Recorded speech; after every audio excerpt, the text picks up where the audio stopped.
Hey, super legends, superheroes, and superstars. My name's Dr. Dre, but yes, without the doctor. You're tuned into Hot Hire, which is the number one place. That's right, I said the number one place if you're looking to get into your ideal job in the shortest time possible. So today, absolutely pumped. I've got a special guest. So I first met this woman, or we connected on a presentation that she was delivering for Jobs for Australia, which is just a great organisation. And this woman has over 10 years recruitment and HR experience. And I think to myself, how can that be? Because she must have started when she was like 10 years old. So she's a beautiful soul inside and out. And I just want to say a massive, huge welcome to Vanessa Tieppo. How are you, Vanessa? Hello, I'm good, thank you. And you nailed the surname, so well done. Yes! Nothing to worry about. Sweet. I was like, phew, panicking.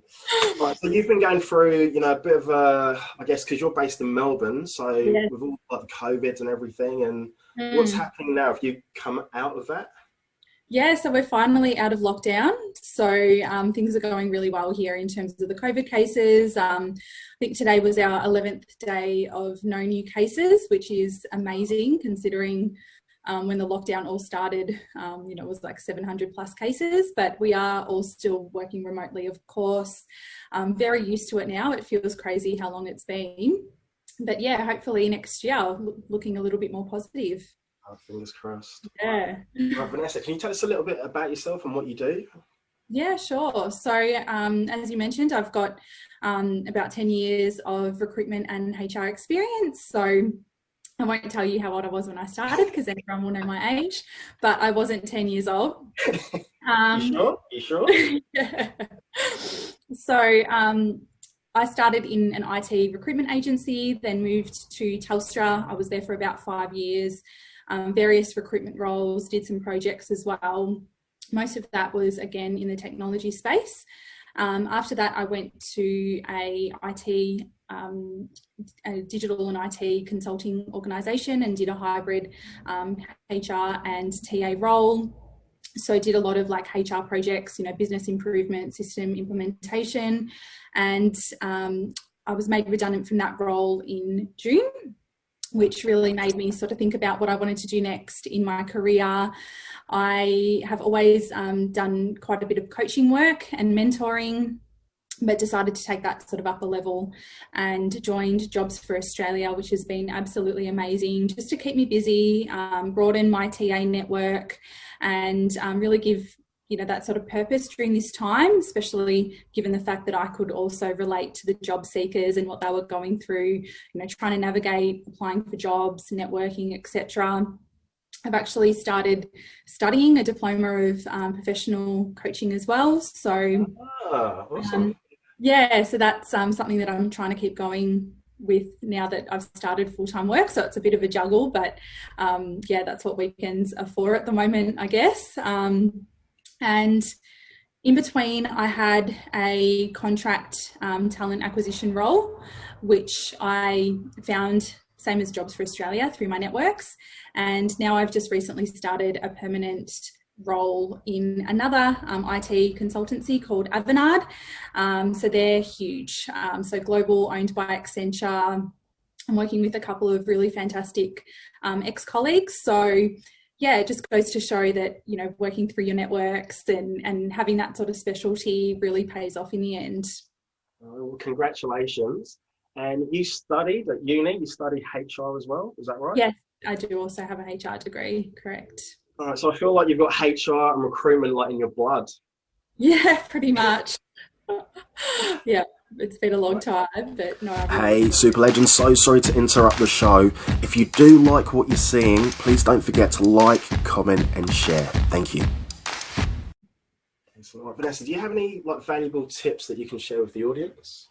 Yeah, I guess, job seeking at the moment, it feels completely different to what I've ever experienced in the past. I think with COVID, things have been a lot slower. Obviously, people are a little bit concerned that potentially, in some areas there might be less positions available. But what I've noticed is there's a lot more emphasis on networking. So networking is something that I've always struggled with. I've never really felt like, well, why would this person want to talk to me? And what do I even say to them? They don't know me. So I have had a lot of my own coaching to help overcome that, and obviously had to put myself out there a little bit more to build those connections and reach out to people on LinkedIn. So I would say, reach out to people that you know. I actually had a great support crew of other friends who were also looking for work. And we were able to really exchange sort of tips, show each other bits of information that we might have found online, or just talk about our experiences. Because when you're going through, job search, whether you're employed or unemployed or COVID or no COVID, it can be quite stressful and it can be quite disheartening at times when you feel like you're putting in so much effort but not getting as many of those results. So I would really say to just be clear on having that clear job search strategy, not just relying on what you see posted on LinkedIn or Seek or places like that, but have a good think about what are your strengths, what sort of industries have you worked in the past, what are you really passionate about? And that will be a good sort of foundation for those conversations. So when you're networking, you know who you are and what you want. You can be clear about that. When you're targeting certain organisations, you also know why you want to work for those organisations. And from there, I feel like everything flows, because it'll become so much easier to tailor your CV, to tailor your resume, and to sell yourself in those interviews or those conversations that you're having. So the Jobs for Australia community, really fantastic. And I know that there's other sort of communities like that, or ways to find that support if you don't have it already.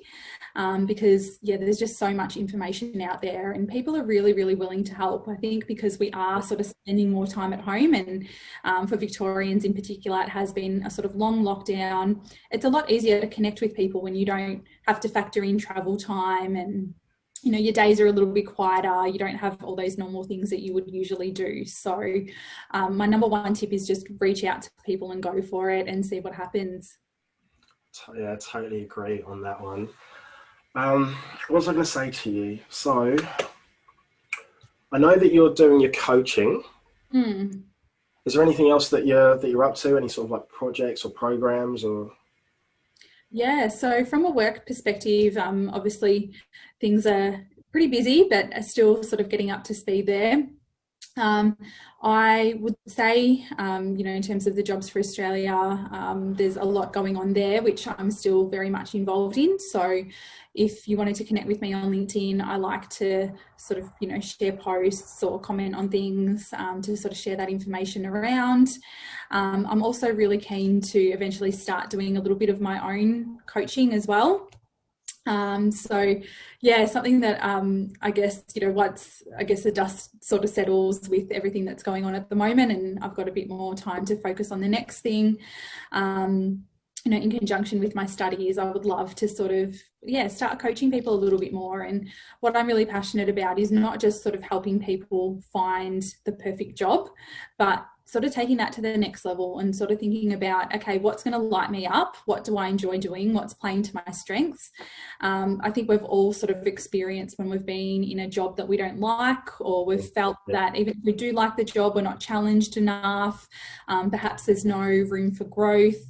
It could be anything, and that really impacts on sort of our personal life or our well-being. So finding that fit can also be part of the challenge when we're looking at what's that next opportunity, and is that opportunity going to be right for me? So I'd love to sort of eventually work that into my coaching as well from a lifestyle perspective. I love that. All right, Vanessa, I just want to say thank you. You've given us so much gold. All right, so it's about that time. We're going to wrap up. Do you have for us to finish on? I do. It's a bit of a silly one, but here we go. I love silly. Silly. How do you get a squirrel to like you? How do you get a squirrel to like you? I don't know. You have to act like a nut. Oh. And I feel like a bit of a nut saying that, but anyway. That's so funny. I've never heard that one. So, Vanessa, I just want to... What do you think about it? So yeah. I know. I just want to say, yeah, massive thank you. Like once again, you've been an absolute superstar. I know that you're very busy, so really appreciate your time, all the No tips worries. that you've given us, plus the Yeah, bad thanks jokes for as well. inviting